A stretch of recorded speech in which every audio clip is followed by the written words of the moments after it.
Tonight, property owners prepare to pay a little more. The big game changer for us is going to be when the provincial government uploads the LRT, as they've committed to doing. The city's draft budget hiking taxes 3.75%, citing policing and transit as the reasons why. And if you do take the bus or train, you're getting hit with a fare hike too. We break it all down. The Premier in Eastern Ontario today asked about an Ottawa school board shakeup. We're going to clean up these school boards once and for all. Lashing out at trustees in general, saying they don't care about taxpayer money. They decide, order some burgers and chocolate shakes at 2 in the morning. And guess what? They charge the taxpayers for the $8. The continued fallout after the OCTSB Director of Education is replaced. And closer to fine. Making people feel a little less lonely, a little more understood, a little more heard, and just knowing that they're not alone. Juno-nominated artist Jamie Fine teams up with CHEO for a mental health program that meets kids where they are. On YouTube.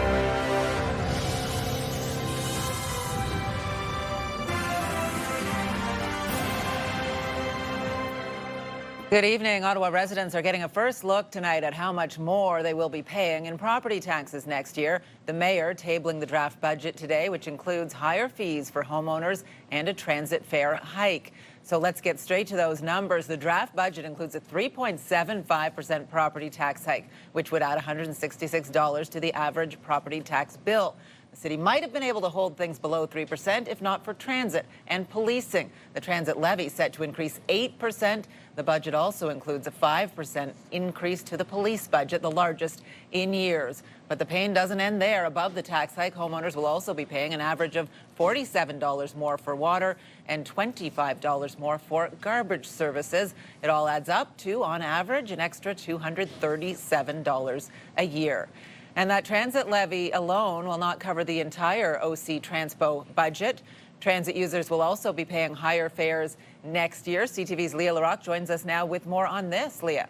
Well, Patricia, the City of Ottawa has a massive budget of about $5 billion for its operating budget. The mayor says this is a responsible draft budget and people simply can't afford Toronto-style tax increases. But this means there is still a massive hole in the transit budget, raising a lot of questions about other levels of funding. Chris Beauvais is hoping it won't be a long wait for the bus again. No, should probably be here about maybe 5 minutes. He says transit users shouldn't face another fare hike. The ridership is super low, but they keep increasing the price. Like, you think that's going to get people to keep coming back? As part of the city's $5.2 billion draft operating budget, transit fees will go up by 2.5%, which means an adult pass will be $138.50 a month.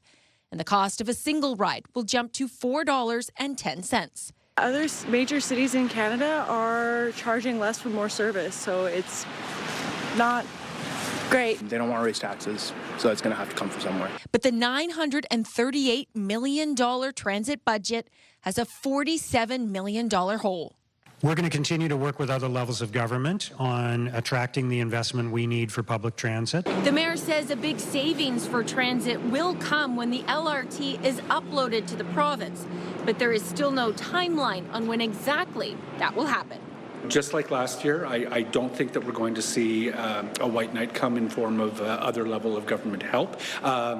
The deficit is going to have to be dealt with some other way. The city's treasurer says he still worries about the transit shortfall, but it no longer keeps him up all night. Yeah, I would say transit is still there, but I'm now getting a couple hours sleep, given the commitment from the province, if you want to characterize it that way. The city also counting on potential revenue from the opening of the LRT East Extension this year, but there is still no firm date. As for Beauvais, the bus did arrive on time. He's hoping higher fares means better service. They like to be late or not show up a lot of the time, so us commuters kind of get screwed over a lot of the time. So what happens now? There will be consultations, and this draft budget will go to city committees where the public can have their say before it heads to city council in December for a final vote. Patricia. And Leah, transit obviously a massive expense for the city. So is policing. They had a big ask as well. Yeah, the mayor's stressing a big boost for police as part of this draft budget, a 5% increase to their levy. That would be enough to hire 25 more officers, introduce a body-worn cameras program, and expand their district policing model. But the police chief warning today to reporters that that still won't be enough to cover all of the growing costs. Patricia. All right, CTV's Leah LaRocque live for us tonight. Thank you. And you can scan the QR code on the bottom of your screen to link to us online or visit ctvnewsottawa.ca. We have more details on the draft budget and what you will be paying more for in the new year. Well, the fallout continues tonight after yet another major shakeup at the Ottawa Carleton District School Board. One day after the Director of Education was replaced, Ontario's Premier is weighing in and defending the supervisor's decision. CTV's Katie Griffin is here with those details. Katie. Patricia, the Premier not offering many comments on the apparent ousting of the Director of Education, but he is backing the provincially appointed supervisor and what they're paying him. So let's talk about that. Ontario Premier Doug Ford fired up over the actions of some school board trustees in the province that his government has now forced out. They decide to order some burgers and chocolate shakes at 2 in the morning. And guess what? They charge the taxpayers for the $8. That's the sickening part. They don't give two hoots about taxpayers' money. Ford also defending paying school board supervisors, including Ottawa's Robert Plamondon, up to $350,000 a year plus expenses. If you add up all the school trustees' salaries, we're saving $200,000 and we're saving millions and millions of dollars running the school boards more efficiently. The comments come one day after Plamondon announced Pino Buffone was out as Director of Education, replaced by Stacey Kay, who had been at the helm of the Ottawa Student Transportation Authority for the last 11 months. No explanation was given. That sort of calls for all the more reason of understanding, what the board is doing, what has prompted this, and sort of that transparency and accountability to help rebuild some of that trust. Critics say the government is taking the wrong approach. One of the big things is there are a lot of parents out there who need the help of someone like a trustee. That's why we have them. And they don't have that now.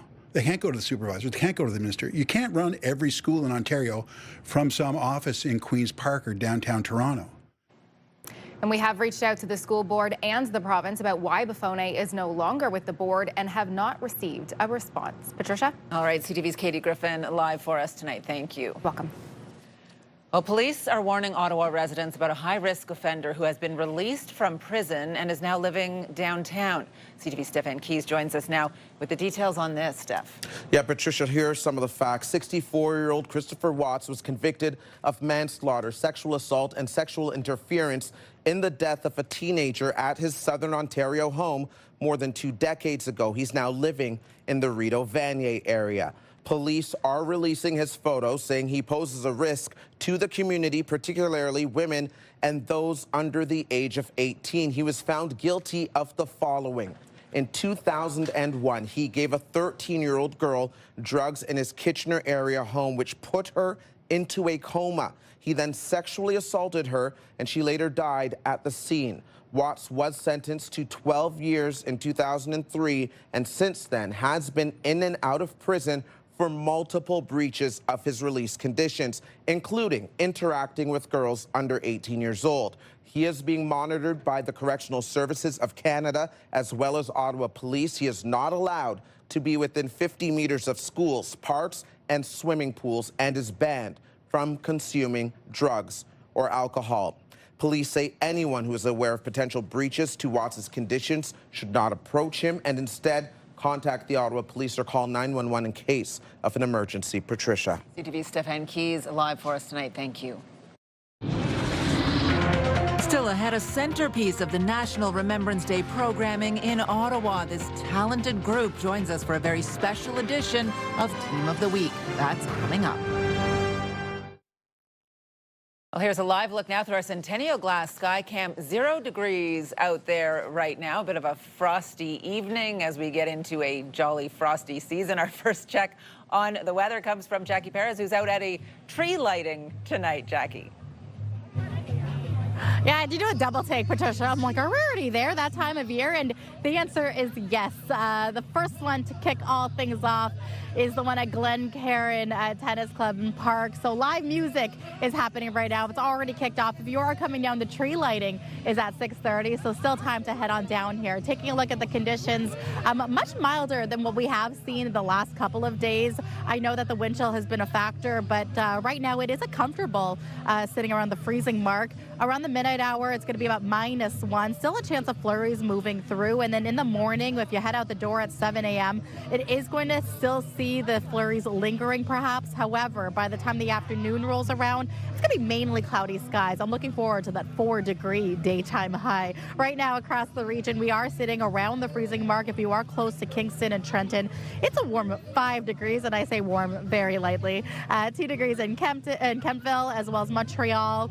And as we look towards the next several days, yeah, it was a little bit of a wet one today with a mix, that wintry mix of some light snow as well as the rain, and that will likely linger into our Friday. We'll be keeping a close eye on this and more from here at Glen Cairn as we anticipate the tree lighting ceremony.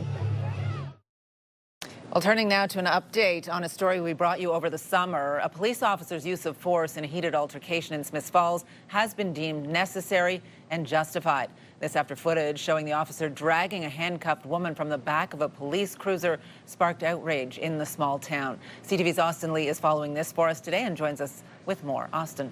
Well, first of all, Patricia, I did want to extend a warning here to some of the viewers at home. Some people may find the footage of this incident disturbing.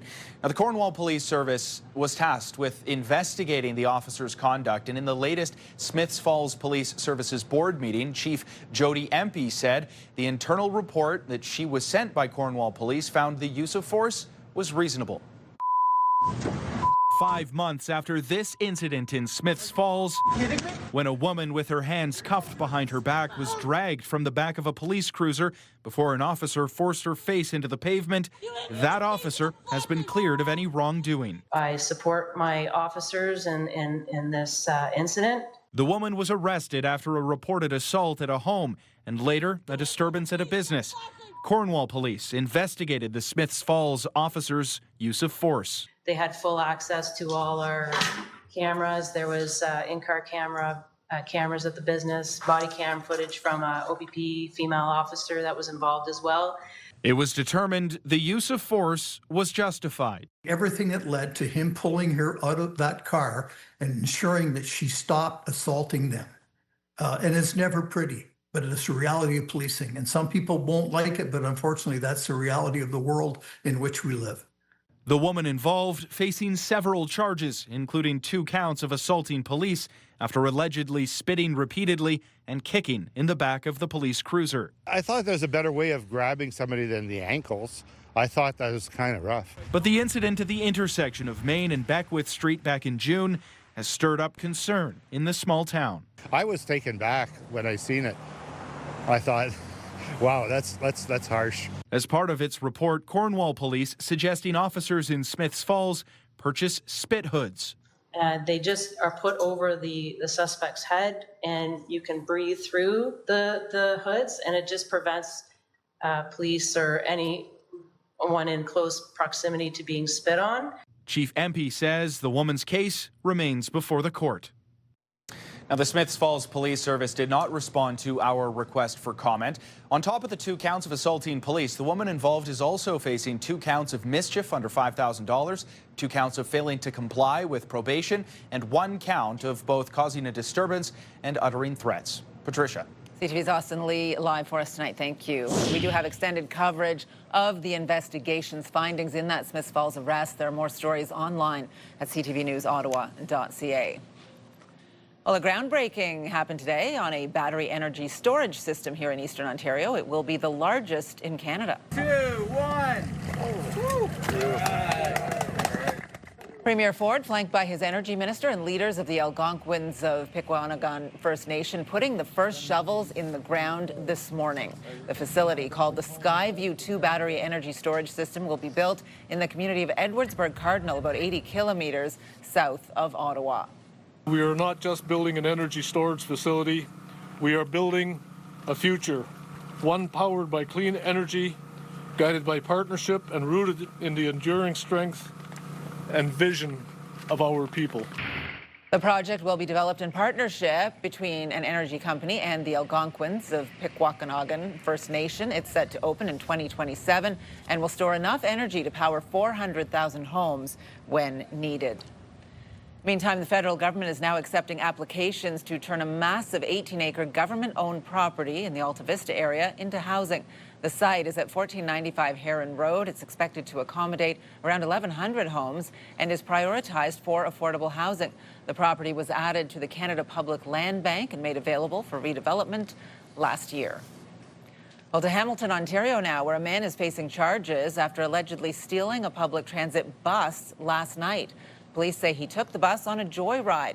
If that's not strange enough, they also say he stopped to pick up and drop off passengers and denied a rider who had an expired bus pass. Here's CTV's Allison Hurst. A full-sized bus similar to this one is what was taken for that joyride. That's honestly crazy. It reminds me of the movie Speed. That's insane. That's crazy. Hamilton police say it happened around 9 p.m. last night. When the driver got out to take a break, the suspect got in. The 36-year-old drove a bus similar to this along the route, stopping at scheduled stops, letting riders on and off freely. One person was looking to board the bus at the time and was turned away because their pass was invalid, and the driver made them pay the actual fare. The joyride took the bus up Hamilton Mountain, with officers tailing it before bringing it to a stop on West 5th Street. It comes off comically, but at the same time, it is a really serious matter. The person was driving a full-size HSR bus on our roads. There's pedestrians. There was at least 10 passengers on board at the time. The entire incident lasted about 15 minutes. They put them in jail. I say it was crazy, especially when the bus driver's right there almost. It was very dangerous for the passengers. A statement from the city's transit division reads in part, "The safety of transit riders and HSR operators is our primary focus, and we are grateful that no one was hurt. We are fully cooperating with the Hamilton Police Service to understand how this incident occurred, and staff will work to implement any changes that would help prevent similar incidents in the future." We're thankful there was no injuries, there was no collision. This person took a full-size HSR bus under their own control, and we're thankful that it wasn't more serious than it was. Police say he was arrested on West 5th near Gateview Drive. Allison Hurst, CTV News. I also live with anxiety, and I'm going to talk to you about it right here at school in my hometown of Ottawa, where I discovered so much about myself. Well, still ahead, new on YouTube, a Juno-nominated Ottawa singer-songwriter sharing some of her own experience to help Chio with a new mental health video series. That story is coming up. Jackie. First of all, thanks so much, Patricia. Joining me, we've got Mayor Mark Sutcliffe making the trip to Canada for the first tree lighting ceremony in the city. One of many, I assume, that you will be part of. This is really the official kickoff to the Christmas season in Ottawa, and it's amazing. There's a wonderful group of people who are out here tonight. Lots of people ready to get in the Christmas spirit. We already have snow on the ground, so that helps. We're going to be lighting the tree tonight. It's going to be absolutely beautiful. Thank you so much. That's right. It's going to be absolutely beautiful tonight. 6:30 is when this lighting is going to be taking place. And here's a live look through our Centennial Glass sky cam, where the snow is still evident along Elgin Street. The current temperature, we are sitting at the freezing mark. Think you can spot an online scam? Think again. It's a scam. I hate being scammed. Next week on CTV News Ottawa, stories of real people who have fallen victim to a fraud and advice to protect yourself. We'll help you spot the scam and stay safe in a digital world. Our popular Team of the Week segment is back. If you want to be a part of our Myers Automotive Group Team of the Week, upload your video to ctvnewsottawa.ca. 70% of people with mental health issues start to experience symptoms before they turn 18. Now, Chio is launching a YouTube series teaming up with 5-time Juno-nominated artist Jamie Fine, creating mental health support on a platform kids and teens use every day. Here's CTV's Peter Sperling. Go to the album cover, baby. Let's go. Grade 12 student Eileen Rusta meeting 5-time Juno-nominated artist Jamie Fine. It was great. Honestly, everything she said was very motivational. Learning about mental health and a new series on YouTube. Yeah, I'm going to watch it because I want to know more. The Ottawa singer-songwriter is part of an initiative with CHEO What you can't see is what's going on in here. to create mental health content on YouTube. They're emotional, but they're uplifting. The 6-part series explores ADHD, anxiety, eating disorders, major depression, substance use, and behavioral addictions. I've always hoped to achieve with my music what these I'm hoping will achieve with people is making people feel a little less lonely, a little more understood, a little more heard, and just knowing that they're not alone and that there's other people dealing with the same thing. I also live with anxiety, and I'm going to talk to you about it right here at school. Each episode includes Fine's real-life stories, blending with expert insight from CHEO's clinicians. This survey really allows to share some important knowledge, important strategies to support well-being for children and adolescents. This is what it feels like. The videos officially launched primarily in front of grade 12 students at Longfield's Davidson Heights Secondary School in Barhaven. I think they're fantastic. They're very to the point, and they're very helpful. Like when I was watching it, I genuinely got the message that they were trying to convey with the videos. Yeah, it's not like any other presentation or any other adult trying to speak. I think it's really good. I think it's a really important thing to do, and the fact that everyone put it together is really great. Peter Sperling, CTV News. I had a chance to talk to Jamie on the radio today. She is the real deal, and I love the feedback that she is getting on this project today. That is awesome. Well, this winter-like weather continues in Ottawa. The Arboretum today was blanketed in snow. Flurries were falling for much of the morning, and we could be in for more of those tonight, which is okay if you're in the business of lighting Christmas trees. That snow makes it look a little more festive, and that will be happening in just a few minutes. Jackie.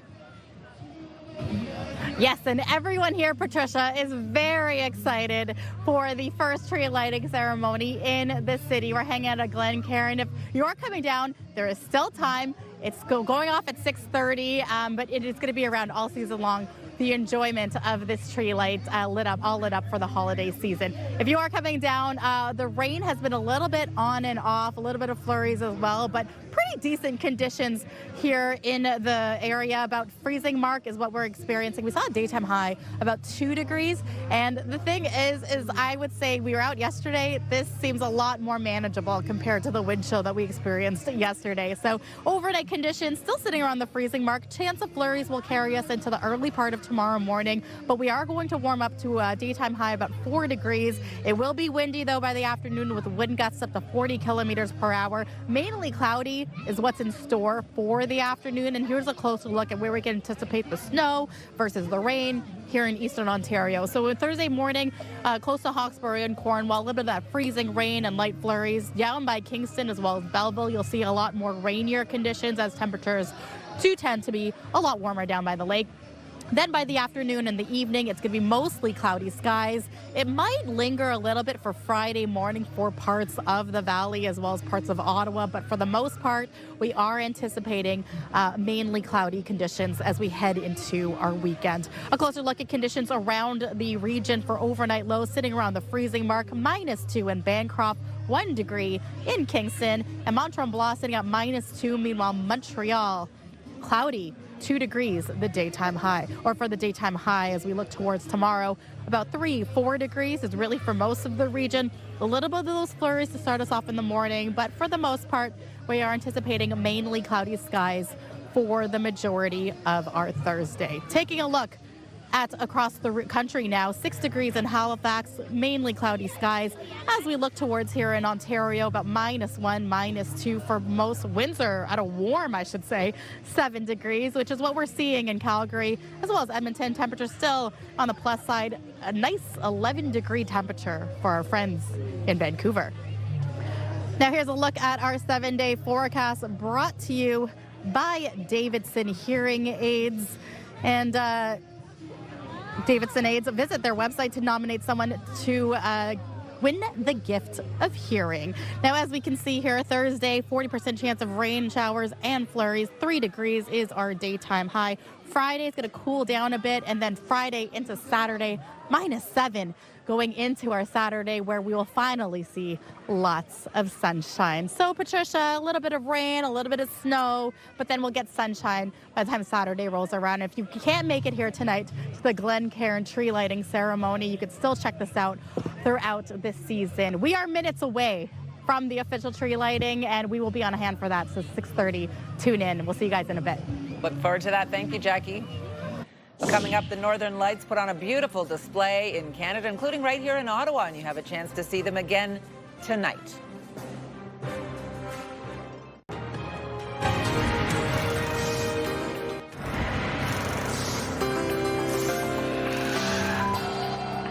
In tonight's big picture, the Aurora Borealis lit up the skies in Ottawa last night. An absolutely beautiful display of vibrant greens, purples, and pinks. These photos were sent to us by viewers across our region. We do have a photo gallery on our website, ctvnewsottawa.ca. And the good news is, if you missed them last night, you may get a chance to see them again tonight. The forecast shows a high probability of aurora activity across most of the country, including here in Ottawa. Beautiful.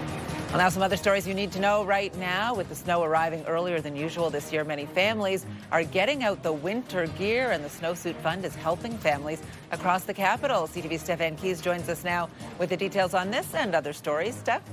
Patricia, now in its 44th year, the Snowsuit Fund is continuing its mission to keep children in Ottawa nice and toasty this winter. The snowsuit provides warm snowsuits to low-income families in our city, and unfortunately we're seeing a huge increase this year. We take so much for granted, but being able to make sure we see that they get good warm snowsuits just makes me feel amazing. Since players' families were helping sort out donations today, the organization provides more than 17,000 snowsuits each year to those in need, and say they're already seeing a 12% increase compared to last year. The Snowsuit Fund relies entirely on donations and volunteers to make it happen.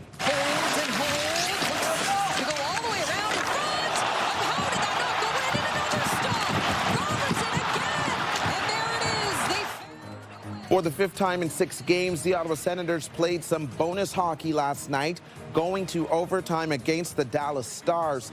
After some chaos in the extra frame, the Stars took the win. The final score 3-2. The Sens play again tomorrow night, right here at home against the Bruins. It appears more businesses are looking to hire temporary seasonal workers during this year's holiday season. Indeed, Canada's report finds seasonal postings are up 12% from last year, though still weak relative to earlier years. The report's author says demand for seasonal workers generally mimics the broader state of the economy. The electronic music festival Igloo Fest is returning for its second year in Gatineau in February. The festival will be held at Place des Festivals Zibi from February 12th to the 14th. Headlining this year's events are well-known DJs Steve Aoki and Cascade, as well as rising German house music act Bunt. Igloo Fest Gatineau will also showcase a diverse array of Canadian, Francophone, and Anglophone artists. They deserve this trophy as much as we do, because I've talked about it a lot, but there's a reason why we don't lose at home. We didn't lose all season at home, and it's because they're behind us and we can see them supporting us. Atletico Ottawa players thanking a fan base that never stopped believing after becoming Canadian Premier League champions, capping off a thrilling season defined by grit, passion, and a snow-covered final that went viral. And so congratulations to them, making fans very proud, Patricia. In full disclosure, I had a friend message me while I was away somewhere warm, being like, are you watching this game? They're doing so well. And then sent me a photo of a field covered in snow. Yes. It was really something, the contrast between sand and snow. Not a photo of me covered in snow, because I was there while you were on the beach, and it was a great game, but we were cold. Steph, thank you. It's okay to be cold when you're lighting Christmas trees. Yes. As we go back out to Glen Cairn, where it's the first tree lighting of the season, Jackie. Yes, Patricia, Glen Cairn is the place to be tonight. We've got more than dozens of people coming down. They are counting down. We're going to get the tree lighting ceremony going on.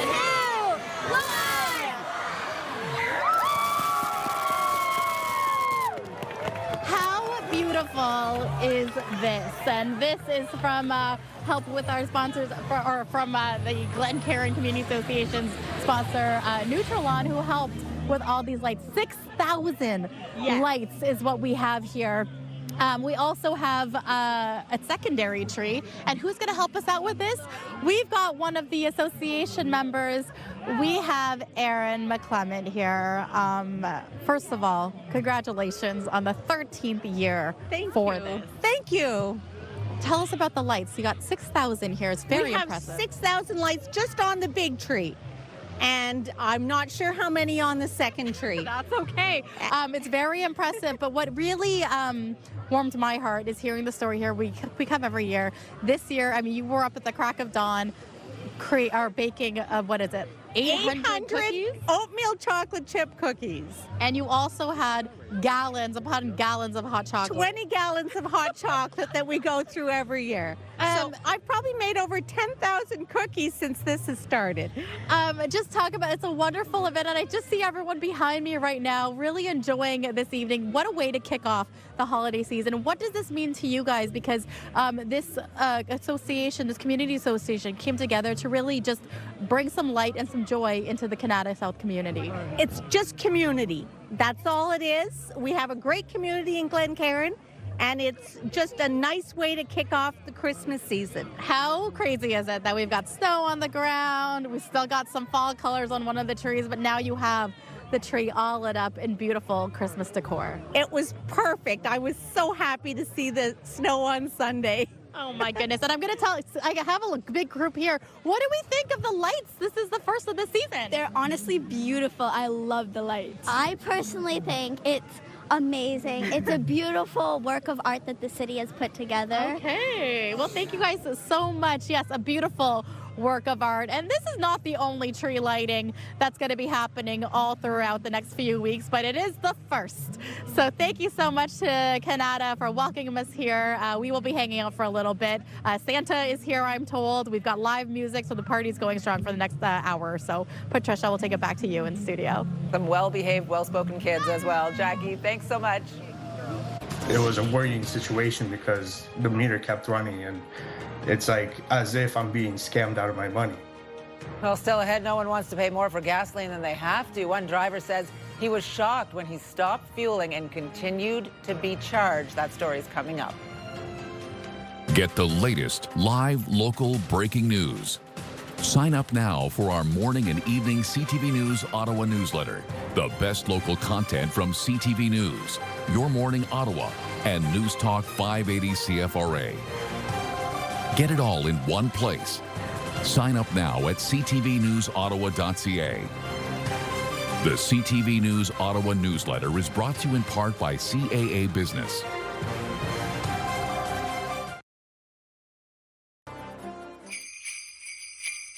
Well, we are starting to get into the holiday spirit as well, and the Bell Media building is lit up beautifully this year, thanks to our friends at Christmas Decor from Nutrilon.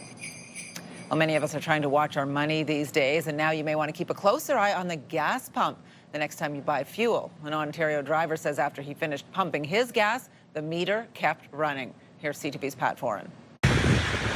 It's something many of us have to do every week, stop to fuel up at a gas station. In mid-August, Sergei Alexandrov of Vaughan says he was buying fuel when something strange happened. As I was taking out the pump, the numbers kept running on the meter without any gas being dispensed. I caught that on video. Holding his phone in one hand and the gas pump nozzle in the other, it clearly shows the liter and dollar amount continue to increase even though no fuel was being dispensed. It was a worrying situation because the meter kept running, and it's like as if I'm being scammed out of my money. So the first thing going through my head, oh my gosh, I need to record this because nobody's going to believe me. Alexandrov says he was unable to get answers from the gas station as to what happened.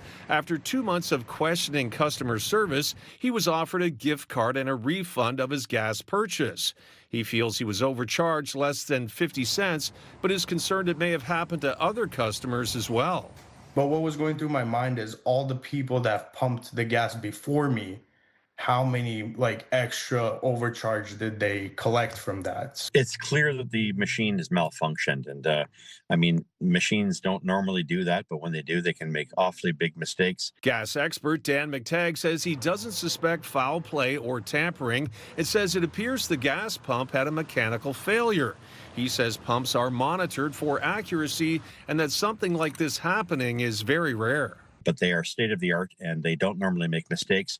When CTV News reached out to Petro-Canada, its parent company, Suncor, said, "We worked to resolve the issue as soon as it was brought to our attention, and the pump was taken out of service immediately for maintenance. We regularly inspect our on-site equipment, including pumps, to ensure everything is in working order." Alexandrov says he just wanted a straight answer. I just want to make sure that nobody else gets affected by this. Pat Foran, CTV News.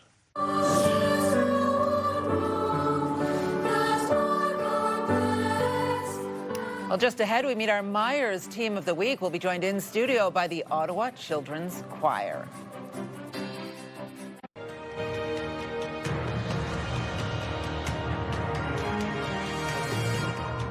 Well, it's time for our popular segment, the Myers Team of the Week. Teams are invited to send us a video to describe why their group is the greatest. Tonight's team may really be the greatest, the Ottawa Children's Choir.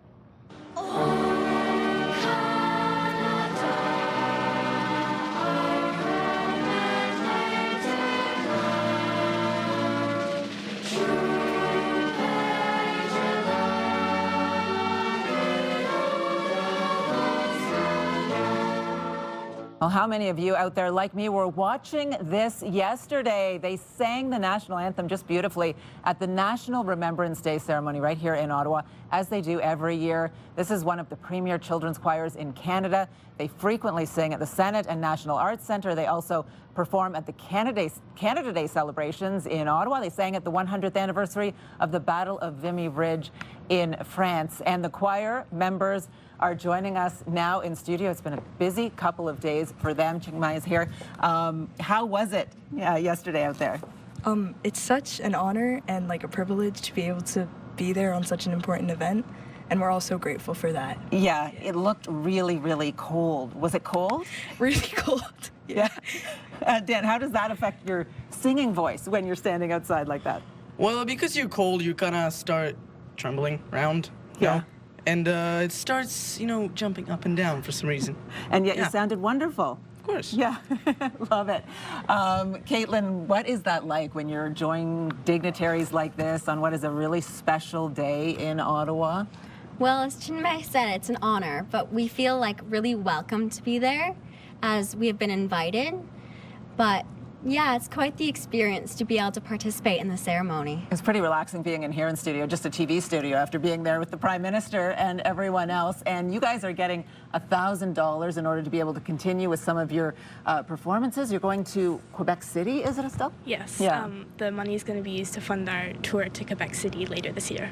And how much fun is it to travel and do that kind of thing with this group? It's a lot of fun. It's a really memorable experience. Yeah, okay, awesome. We want to leave some time to be able to hear from you guys at the end of the show, so we're going to bring Dan in from Myers now with that $1,000 to help you guys do some of that travel, because of course you have to spend your own money on a lot of that, right, to make that happen. Dan, this is a pretty impressive group.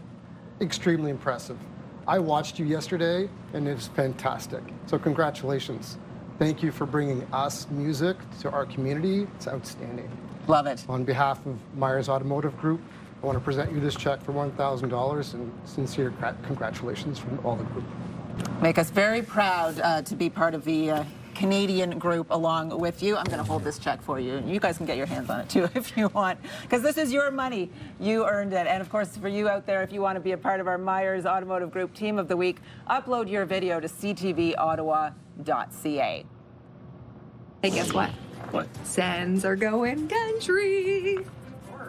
Well, coming up, Ottawa's Pure Country 94 is set to host a special Sens Country Night. We'll share those details when we return.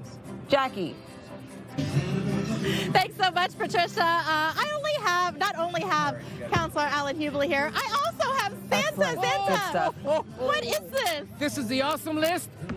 It does not leave my side 24/7. It is the most important thing. Santa's awesome list. Still time to hand that out. It's full of people from Canada. Mostly from Glen Cairn. Mostly for tonight. Thank you guys so much for that guest appearance. Here's a live look through our Centennial Glass Sky Cam.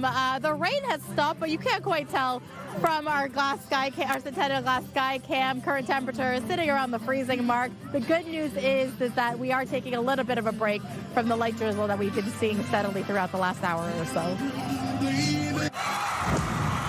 The National Capital Region is jam-packed with incredible experiences you don't want to miss. Hey, I'm Tanea Taylor, your iHeartRadio Weekender, powered by Barrhaven Ford. Get the inside scoop on all the biggest and best events every Thursday, Friday, and Saturday on CTV, Move 100, Pure Country 94, TSN 1200, and News Talk 580 CFRA. iHeartRadio Weekenders is powered by Barrhaven Ford, Ottawa's newest and largest Ford dealership, and Ontario's #1 Ford EV dealer. Tomorrow on CTV Your Morning Ottawa, we get reaction to the City of Ottawa's draft budget as Council reveals its spending plan for 2026. Wake up the right way with Your Morning Ottawa starting at 6 a.m. Hairstyles, courtesy of Salon Fiorella. Well, here's what's on CTV tonight. E-Talk, The Big Bang Theory, The Floor, George and Mandy's first marriage, and The Amazing Race. Here's a recap of the top stories we are following right now. The big game changer for us is going to be when the provincial government uploads the LRT, as they've committed to doing. Ottawa's mayor tabling the city's 2026 draft budget today, and it comes with a number of price hikes, including in terms of property taxes and transit fares. With the board under supervision, with trust eroded with families, I think now more than ever that accountability, that transparency is really, really paramount. Ontario's premier weighs in one day after a provincially appointed supervisor replaced the Ottawa Carleton District School Board's Director of Education. I also live with anxiety, and I'm going to talk to you about it right here at school in my hometown of Ottawa. Geo teams up with Ottawa musician Jamie Fine for a kids' mental health campaign on YouTube. And a final check on the weather. We want to go back out to Glen Cairn, where Jackie has been enjoying that beautiful tree tonight. Jackie. Yes, Patricia, it does feel like the holiday season is starting to roll around. People are building snowmen. They are enjoying the lights, and you've got some holiday music playing as well. Will this last into tomorrow? Well, there is a chance of flurries. We are staying about the freezing mark to kick things off. The good news is we are warming up to about 3-4 degrees for our Thursday. Friday, it's going to start to cool down, where we will see overnight lows Friday into Saturday about -7. Daytime high for our Saturday is only going to be 1 degree, but I'll take it because we are going to have the sunshine. Sunday, though, we are likely going to see the return of heavy amounts of rain, which may wash away the snow. So still lots of time for the snow to enjoy our holiday season, but what a way to kick things off today here at Glen Cairn. And I just want to thank the activities group here for putting on this wonderful event. Back to you guys in studio. That looks amazing. Thank you, Jackie. We have a little more Christmas festivity a little later in the show, but right now we want to check in with Steph Keys, who is back from a little vacation and working ahead to the 11:30 tonight. That's right, a little destination wedding in Mexico, but we're back on track and back in business, Patricia. Tonight, we introduce you to a new cafe that has opened up in the capital, and what is really catching the eye of potential patrons is the theme. Of course, there's coffee and food, but it brings that together with vintage car culture. The owner is a dental surgeon with a passion for iconic automobiles. So Sophia's, that's its name, is now open in Old Ottawa South, and we'll show you and tell you more about it tonight at 11:30. And a reminder, you can get the news anytime, anywhere at ctvnewsottawa.ca. All right, good stuff, Steph. Thank you. And finally, for us tonight, our colleagues over at Pure Country 94 are teaming up with the Ottawa Senators for a special Sens Country Night at the CTC next month. Hey, guess what? What? Sens are going country. December 4th, Sens Country Night against the New York Rangers. Can't wait. Yeah, we are very excited about this. Also really excited about the entertainment. Canada's very own country sweetheart, Sasha, is going to be performing. That's going to be really good. Plus, 3 lucky fans get to shoot to win for $10,000 at Center Ice. Now, we will have a party suite at the, of course, Pure Country 94 party suite, which you can win your way into. And we're going to be hooking you up with tickets all this week with Tanea Taylor in the afternoons here on Pure Country 94 and all next week, okay? And not only is it Country Night, but we are also collecting new unwrapped toys for Toy Mountain this year to make sure every kid has a toy under the tree in Ottawa. So come out, support CTV's Toy Mountain, have a great time. Sens Country Night. Don't forget the date, December 4th. Giddy up. I was just going to say, what was the date again? Okay, December 4th. I was there last year for Country Night. Yeah. They had some awesome hats. I don't know if Tis the season. You rock a cowboy hat. Very well. You lived in Alberta for a little That's while. right. Yeah. My Stampede days. Yes, absolutely. So lots of fun. A few of us were at the Sens game last night, and that was a dramatic finish. Another overtime game for the Sens, not going so well in OT without Captain Brady Tkachuk. They need him back to supply some of those goals, which will happen soon. They can do it. Go Sens, go. I believe in them. 100%. Yeah, 2 more games in this homestand for the Sens, Thursday and Saturday, and then they are on the road for the rest of November. So if you want to catch them, those are your opportunities to do that. We want you to catch this, though, before you go. A little bit of singing from Ottawa Children's Choir.